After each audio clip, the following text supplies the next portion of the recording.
I'm just cleaning the rust on the feet of the seat. I'm already done this side. I'll hit it with a bit of 100 grit sandpaper and got most of it off, and I'll clean it up later, but it doesn't look too bad. But as soon as you like start sanding it, it just like flakes, pretty much flakes off. So there's a fair bit of rust under there, just gotta get rid of all that. I've got some black rust converter, and then I'll just put clear straight over that and it'll look mint. Alright, so I think that's good enough. Got rid of the rust, feathered all the paint back, smoothed it. I think it's ready to paint now.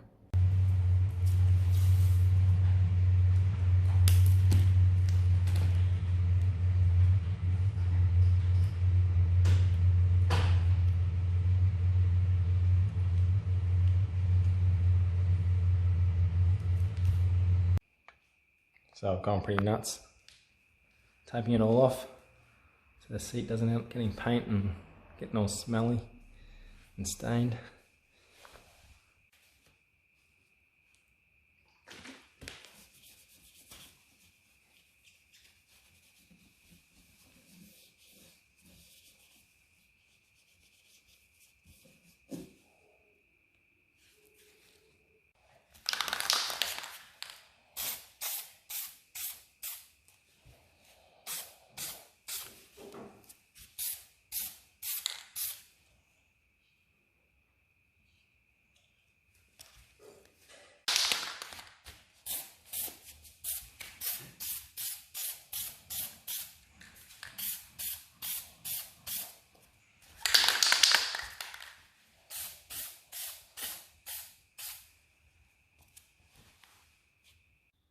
So I've just finished doing 2 coats of the rust reformer. Gives it a nice black undercoat. Nice and even now, and I'll just finish it off with a coat of clear.